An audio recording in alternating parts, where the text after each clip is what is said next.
엘와를 르끄레르의 감춰진 하나님 나라 18강입니다. 124쪽입니다. 유대인 사상가 베르나르 앙리 레비는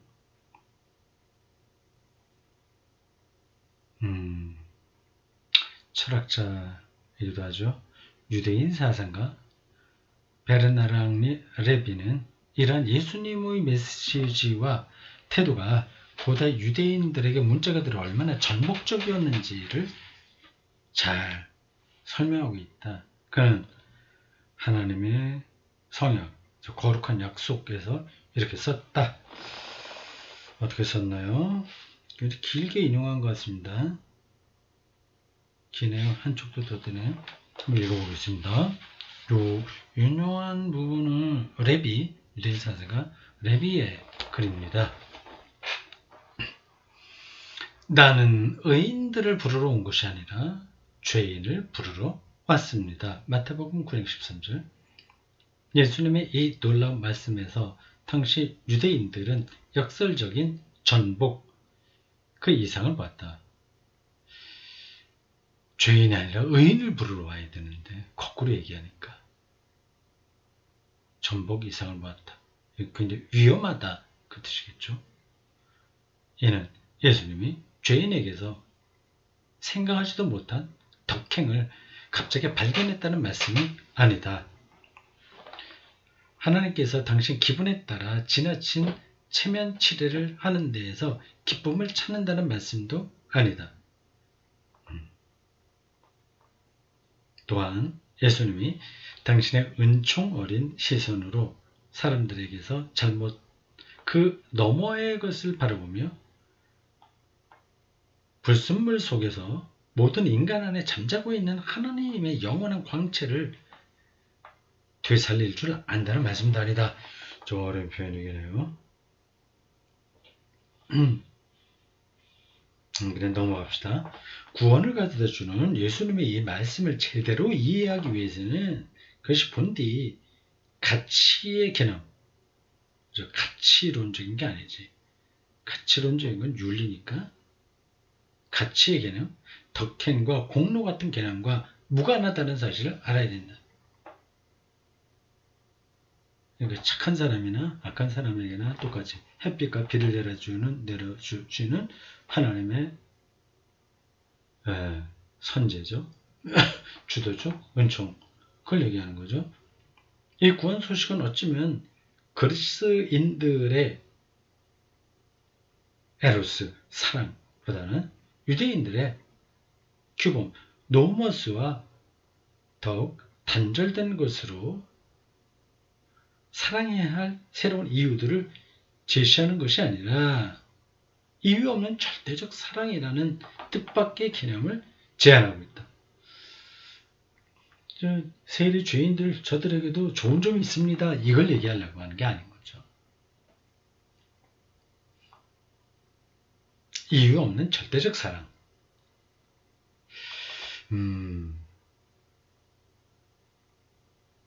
이는 당시 유대인들에게는 생각조차 할 수 없는 개념이었으니 낡은 신심을 지닌 그들에게 사람에게 그 행실대로 되갚으시고 각자를 그 길에 따라 대하시는 공정한 하나님을 믿는 그들에게 모든 길들의 등가와 모든 일들의 균등함을 설교하는 이 유대인의 왕의 설교는 모욕적이었다. 모욕이었다.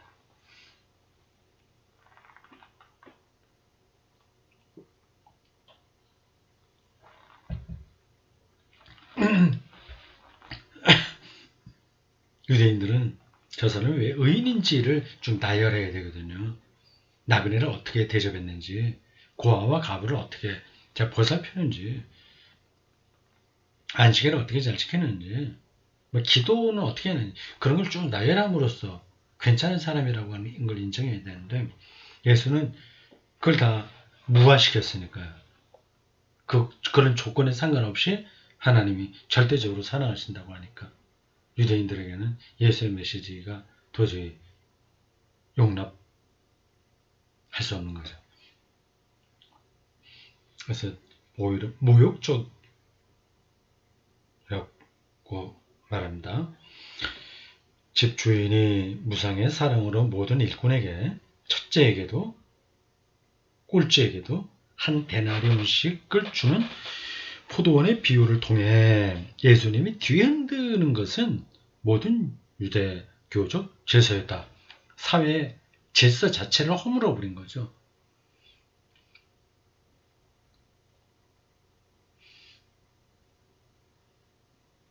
선인에게나 악인에게나 떠오르는 마태복음 5장 45절 눈부신 태양 앞에 돌연 빛을 잃은 율법은 비틀거리는 불꽃이지 않던가.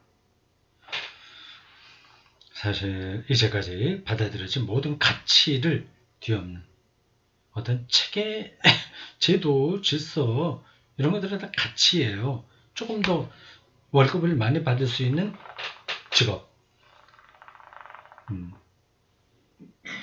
좀 적게 줘도 되는 직업, 이게 다 가치론적으로 구별되잖아요. 그걸 이제 없앤 거죠. 모든 가치를 뒤엎는 이러한 예수님의 가치 전복으로 수백 년 동안 유대인들이 영원한 악에 맞서 끈질기게 구축해온, 그러나 깨지기 쉽고 민감한 저항의 장치가 율법이죠. 이게요. 그 존재 이유를 잃는 동시에 그 토대마저 무너지고 있었다.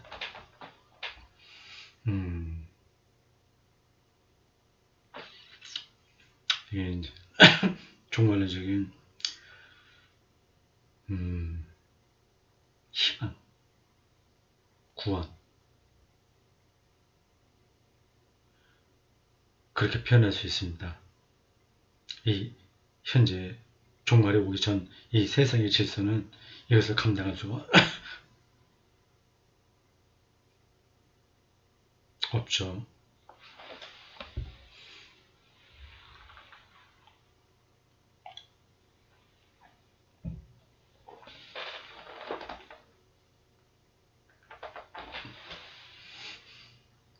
이보다 더 생생하게 복음적 메시지와 고대 유다교의 극명한 차이를 보여주는 글도 아마 없으리라. 예수님이 선포한 선하시고 자비로우신 하나님의 절대적인 새로움은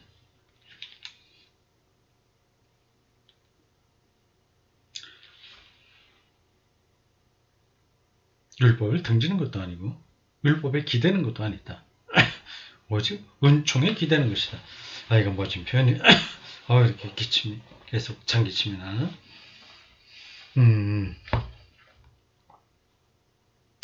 율법을 등지는 것도 아니고 율법에 기대는 것도 아니고 은총에 기댄다. 예수님은 율법을 배척한 것이 아니다. 예수님에게 율법은 첫째도 아니고 최고도 아니다. 첫째고 최고인 것은 바로 뜨거운 사랑. 하나님 마음 안에 있고 당신의 신비와 일체를 이루는 사랑이다.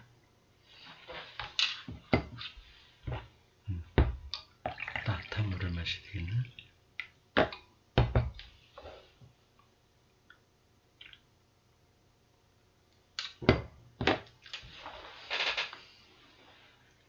그러나 앞에 베르나르 앙리 레비의 판단은 예수님의 기쁜 소식을 불완전하게 이해하는 것이다. 여기서 한 걸음 더 나간다는 거예요? 뭘까? 기대가 되네요.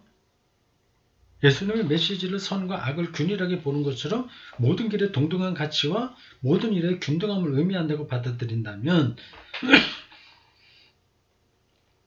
예수님이 세상에 드러내신 하나님 사랑의 무상성의 본질을 왜곡하는 것이 된다. 예수님은 모든 길에 동등한 가치와 모든 일의 균등함을 말씀하는 것이 아니다. 그걸 억지로 균등하게 할 수는 없죠. 가치가 다르죠. 그건 인정해야죠. 복음의 독창성은,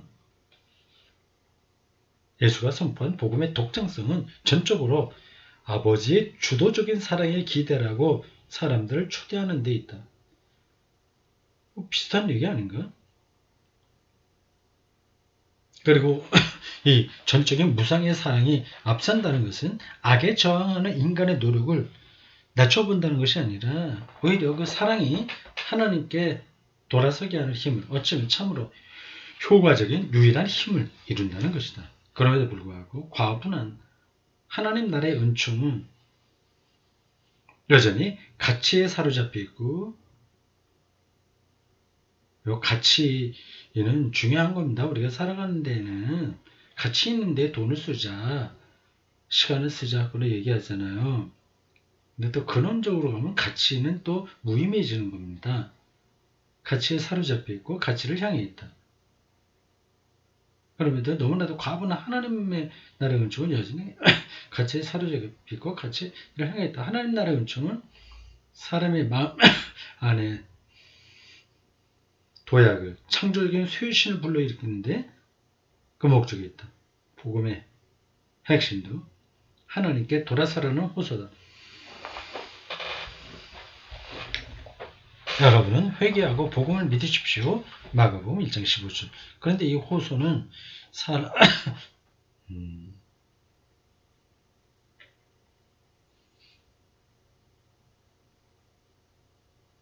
사람의 마음에 새로운 피를 넣어준다. 경험을 통해 우리는 내적 삶이 자주 해안에 좌초된 배와 같다는 것을 알고 있다. 썰물 때에 배가 모래 속에 처박혀 있으면 제 혼자 힘으로는 바다에 닿을 수 없다. 오히려 저 무게에 못 이겨 모래 속으로 더 파묻히고 만다. 밀물대가 되어 바닷물이 해안까지 들어와 배에 닿고 이어 충분히 배를 띄울 수 있을 정도로 물이 차야 비로소 배는 물 위로 떠서 다시 항해할 수 있다. 비로소 자유를 되찾고 드넓은 수평선을 만나게 되는 것이다. 사람도 마찬가지다. 혼자서는 자신의 삶에서 그 무엇도 또는 조금도 바꿀 수 없으며 제 습관과 자기 무게에 짓눌린 수인이 될 뿐이다. 멋진 비유예요. 배가 모래사장에 처박혀 있는데 밀물이 와서 그걸 떠줘야 썰물 때 나가죠. 밀물이 없으면 안 됩니다. 그러나 무상으로 주어지는 하나님 사랑의 밀물과 만나면 일어설 힘을 얻고 하나님 자유의 흐름에 자신을 내맡기게 된다. 그리하여 그의 삶은 변화되고 하나님을 본받아 이제는 그 자신이 다른 이들을 향해 약동하는 자비의 물결이 된다. 이런 게 한 걸음 더 나갔다는 거죠. 레비보다 르크레르가 예수의 복음이 가지고 있는 한 걸음 더 나아간 그 세계에 대한 설명입니다. 비슷하긴 한데 이렇게 볼 수 있죠. 바로 이것이 언젠가 당신을 식사에 초대한 시몬이라고 하는 바리새인 여기서 한 걸음 더 나갔다는 것은 실제 삶을 변화시킨다는 그 얘기인 것 같아요. 삶의 능력을 얻는다는 거죠. 배가 뜬다는 거죠. 기존의 유대인들의 그 가치 체계를 허무는 것, 그게 이제 레비의 입장이었다고 한다면 르크레르는 거기서 머무는 게 아니라 예수의 복음은 실제 삶을 가치 있게 바꾼다. 그것까지 가고 있습니다. 바로 이것이 언젠가 당신을 식사에 초대한 시몬이라고 하는 바리새인에게 깨닫도록 예수님이 애써 가르쳐준 가르침입니다. 예수님이 음식을 들고 계실 때 한 여인이 갑자기 안으로 들어왔다. 그는 죄인으로 소문난 창녀였다. 그 여인은 예수님이 그곳에 계시다는 것을 알았다. 그녀는 향유가 가득 담긴 옥합을 들고 있었다. 무언의 존경을 표현하고자 그 향유를 스승의 발에 부어드릴 작정으로 온 것이다. 그런데 그녀가 예상하지 못한 일이 일어난다. 예수님은 당시의 오랜 관습대로 비스듬히 길게 누워 식사를 하고 계셨다. 그 여인은 뒤에서 예수님의 발치에 서 있었는데 돌은 흐느껴 울기 시작했다. 그의 눈물이 예수님의 발에 떨어졌다.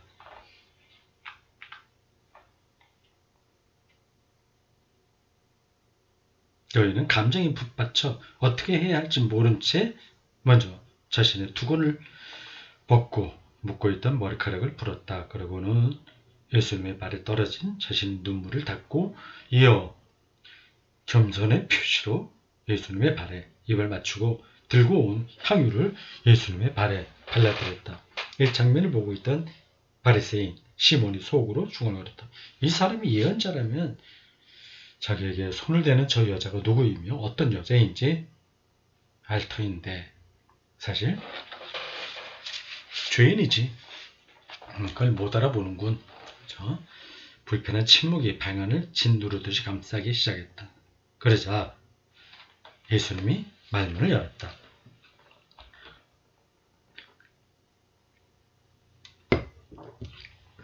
시몬, 당신에게 할 말이 있습니다. 그 대답하였다. 선생님, 어서 말씀하십시오. 예수님이 말씀하셨다. 어떤 돈놀이꾼에게 빚진 사람 둘이 있었습니다. 한 사람은 500데나리온 빚을 졌고 다른 사람은 50데나리온을 빚졌습니다. 그들이 갚을 길이 없자 돈놀이꾼은 두 사람의 빚을 탕감해 주었습니다. 그러면 그들 중에 누가 그를 더 사랑하겠습니까? 시몬이 대답하였다. 제 생각으로는 빚을 더 많이 탕감받은 사람입니다. 그러자 예수님은 올바로 판단했습니다. 하고 말씀하셨다. 그리고 그 여인을 향해 돌아서며 시몬에게 이렇게 말씀하신다. 당신은 이 여자를 보고 있죠? 내가 당신 집에 들어섰을 때 당신은 나이가 발 씻을 물도 주지 않았지만 이 여자는 눈물로 내 발을 적시고 자기 머리카락으로 닦아주었습니다. 당신은 나에게 입맞춤도 하지 않았지만 이 여자는 내가 들어왔을 때부터 줄곧 내 발에 입 맞추었습니다. 당신은 내 머리에 기름도 발라주지 않았지만 이 여자는 내 발에 향유를 발라주었습니다. 그러므로 당신에게 이르거니와 이 여자는 그 많은 죄를 용서받았습니다. 그래서 큰 사랑을 드러낸 것입니다. 적게 용서받는 사람은 적게 사랑합니다. 그리고 예수께서는 그 여자에게 이렇게 말씀하신다. 당신의 죄는 용서받았습니다. 당신의 믿음이 당신을 구원했습니다. 평안히 가시오. 멋진 표현이에요. 누가복음 7장 36절에서 50절 참조.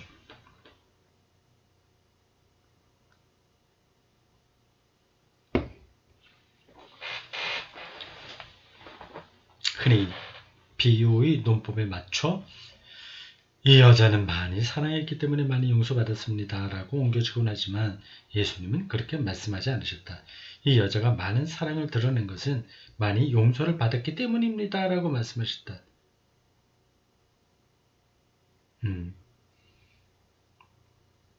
하나님의 용서를 받는 이유와 기준은 우리 사랑이 아니다. 오히려 자비롭고 전적으로 무상한 예수님에게서 드러난 하나님의 사랑이 뉘우침과 감사를 담은 우리의 사랑을 부르고 일으켜 세운다. 하나님의 사랑을 우리가 얼마나 누리며 사냐 하는 게 관건이겠죠.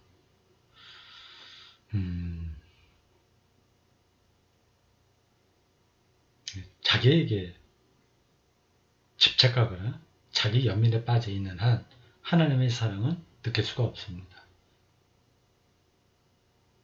집주인에게 하신 예수님의 이 말씀은 복음적 회개의 회심의 의미를 분명하게 보여준다. 그 출발점은 예수님에 대한 믿음이다. 당신의 믿음이 당신을 구원했습니다. 스승 예수님은 여인에게 이렇게 말씀하셨다.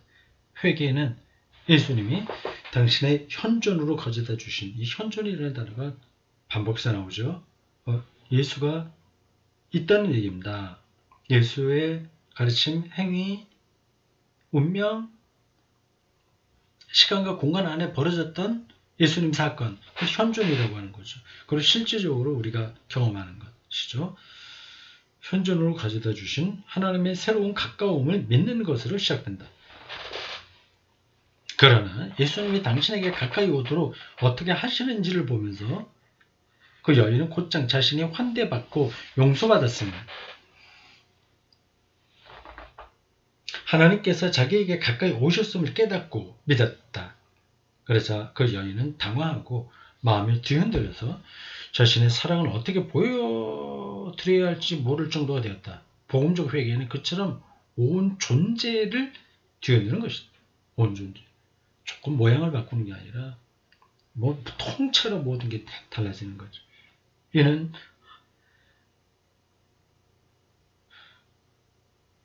하나님의 무상의 사랑이 드러나 이를 접하게 된 사람에게 일어나는 현상이다. 그 사람은 자신의 죄와 타락에서 벗어나 내적인 큰 기쁨 속에서 하나님의 사랑을 거저 받고 있음을 깨닫는다. 온 존재를 뒤흔드는 이 회개는 모든 율법을 뛰어넘고 모든 공로에 선행하는 은총의 경험입니다. 율법과 공로 다 앞서 있는 은총 경험. 그 은총, 절대적인 신뢰를 불러일으키죠. 여기서 중요한 한 가지를 짚고 넘어가자. 율법에 따른 의미를 다하고 이를 충실히 지키는 사람이라 해도 하나님 나라에 들어가기 위해서는 그런 회개가 필요하다는 것이다. 그래서 착실한 사람이라고 해서 하나님 나라에 들어가는 게 아니죠. 예수님을 찾아와 영원한 생명을 나누어 받기 위해서는 무엇을 해야 하느냐고 물었던 부자 청년이 바로 그 증인이다. 예수님은 이렇게 대답했다. 당신은 계명들을 알고 있지요? 그러자 그는 이렇게 대답했다. 선생님, 그런 것은 제가 어릴 때부터 다 지켜왔습니다. 아직 더 제가 부족한 것이 무엇입니까? 그러자 예수님은 그에게 이렇게 말씀하신다. 당신에게 한 가지가 부족합니다. 가서 가진 것을 모두 팔아 가난한 사람들에게 주시오. 그리고 와서 나를 따르시오. 마가복음 10장 17절에서 22절 참조. 이 일화는 복음적 회개를 위한 근본 요건이 무엇인지를 우리에게 보여준다.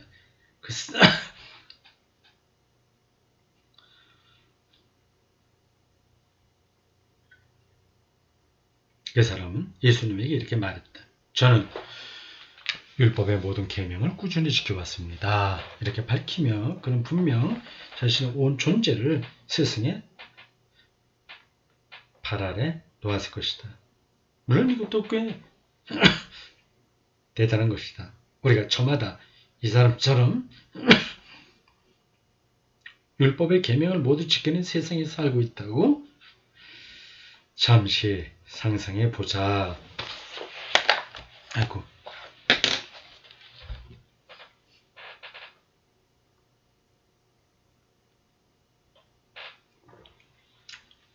완전히 모범생들만 산다 이거죠. 정말 존경받을 만한 그런 사람들만 세상에 살고 있다고 상상해보자. 그러한 세상에서는 타인의 삶은 존중받을 것이고 살인도 간음도 더 이상 없을 것이며 깨어진 가정도 도둑질도 불의도 억압도 없을 것이다. 참으로 대단하고 훌륭한 일일 것이다. 그런데 예수님은 그 사람에게 깊이 공감하고 연민을 느끼면서 또 조금의 망설임도 없이 그가 하나님 나라에 들어가고 영원한 생명을 얻기 위해 여전히 하나가 부족하다고 말씀하신다. 그리고 그에게 가진 것을 다 버리고 당신을 따르라고 권고한다. 여기에 우리의 주의를 기울이기로 하자 예수님은 그 부자 청년에게 현자인 스승이 제자에게 정신의 자유와 순수한 자의식에 도달하기 위해, 이게 기독교에서 그렇게 중요한 건 아니에요. 요구하듯이 가진 것에 초연해지라고 요구하는 것이 아니다라고 하는 거예요. 초연해지는 게 아니에요. 예수님은 이 사람에게 기대하는 것은 실상 당신 자신에 대한 절대적인 신뢰 행동이다. 예수와의 관계까지 알았죠? 예수에 대한 신뢰. 예수는 그에게 모든 것을 버리고 당신을 따르라고 시종 일관 당신에게 매달려 있으라고 요청하신다. 얘는 그렇게 요구하시는 분이 하나님께 꼭 붙어 계셨고 하나님을 품고 계실 게 가능한 것이다. 그 부자 청년은 슬퍼하며 떠나갔다. 그는 많은 재산을 가지고 있었기 때문이다. 분명 그는 예수님 안에서 현자 스승의 모습만을 보았을 것이다. 우리에게 예수는 현자 스승은 아니에요. 그거를 넘어서는 하나님의 아들이죠. 그는 예수 안에서 그분 존재의 신비를 믿지 못했고 그분을 통해 드러난 하나님의 현존, 우리 가운데 가까이 오신 하나님의 모습을 보지 못했다. 율법에 따라 완벽하게 살았지만 그는 해방자이신 분께 두 손을 내밀 필요를 느끼지 못했다. 그에게 부족한 것은 영혼의 비탄을 알지 못했다는 것이다. 이 영혼의 비탄을 통해 비로소 인간 존재는 경이롭고 무조건적인 믿음 속에서 자비로운 사랑의 몸을 던질 수 있다. 여기에서 끝나도 되는데 아직 두 쪽이 더 남았습니다.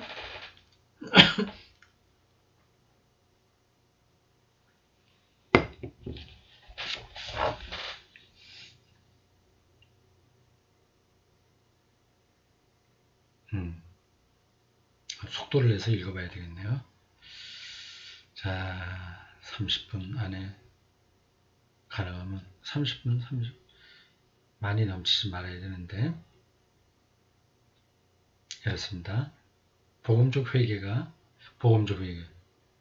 그렇다면 또 어떤 회개가 있을까요?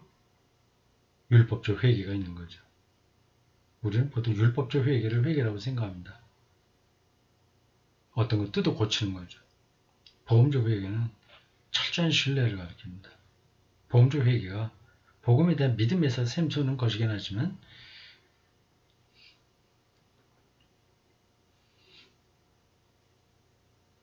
하나님께서 거저 베푸셨듯이 그가 동포들에게 자비로우면서도 하나님께서 마련하신 무상성의 원칙을 충실히 지키기로 마음먹을 때에 비로소 복음적 회개는 이루어진다. 동포는 뭐예요? 동포? 우리는 여기서 회개의 또 다른 측면을 발견하게 됩니다. 사람은 아버지에게서 오는 자비와 자애의 숨결을 그가 맺는 모든 관계 안에서 가난한 사람에게 돈을 주고 따르라고 그랬으니까 다시 불어넣고자 노력할 때 참으로 하나님 나라의 은총으로 살아갈 수 있다. 모든 관계, 인간 관계. 그래서 이런 복음적 회개의 두 번째 측면을 하나님과의 관계로 끝나지 않고 사람과의 관계로 확장된다는 거죠. 측면을 예수님은 매정한 종의 비유를 통해 환히 밝혀주신다. 바로 하나님의 자비를 받던 이는 다른 이들에게도 마찬가지로 자비를 베풀 줄 알아야 한다는 것이다. 베드로가 스승에게 여쭈었다. 주님, 제 형제가 제게 죄를 지으면 그를 몇 번이나 용서할까요? 7번까지 할까요? 예수님은 그에게 대답하셨다. 당신에게 이르거니와 7번이 아니라 77번까지라도 용서하시오.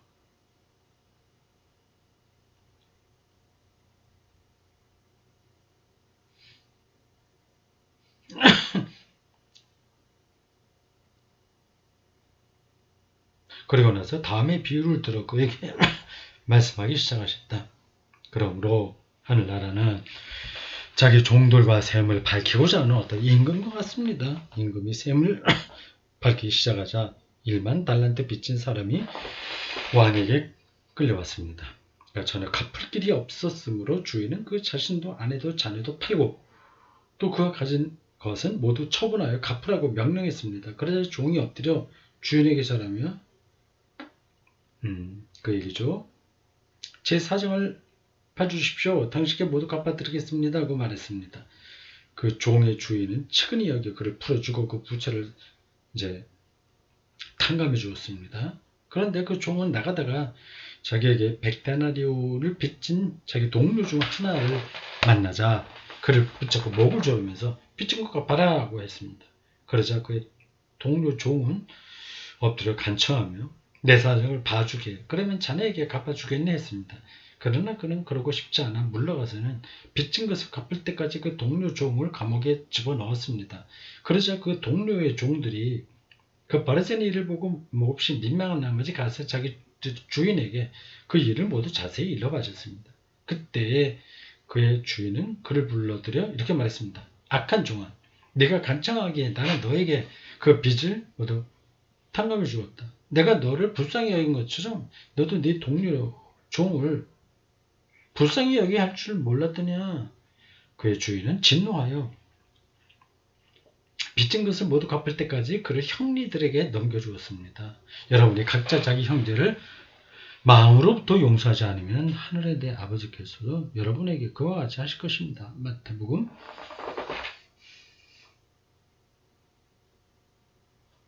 18장 23절에서 35절. 이제 거의 다 있습니다. 재밌었어요. 짧은 패러그래프 하나 남았습니다. 이 비유는 하나님의 선물이 무상으로 먼저 주어졌음을 보여주는 동시에 하나님과의 관계가 해결되는 동시에 아울러 실천해야 하는 책임을 분명히 보여주고 있다. 하나님에게서 사랑받고 그분에게서 거저 용서받고 환대받은 사람은 하나님께서 자신에게 해주신 것을 다른 이들에게 그대로 행해야 한다. 곧 그 또한 하나님께 받은 것과 같은 자비와 사랑으로 동포들이라고 하는 표현은 좀 그래요. 이웃들이라고 하면 되죠. 예, 이웃들에게 가까이 다가가야 하는 것이다.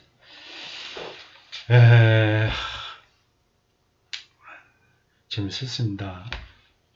많이 배우기도 했고요. 실제로 이렇게 살기가 간단하지는 않습니다. 하나님의 자비와 은총과 사랑, 그게 우리의 온 존재 전체를 뒤흔들고 우리를 전복시키고 가득 채워야만 가능하죠. 갈 길이 멉니다. 가야 되겠죠. 오늘 여기까지입니다.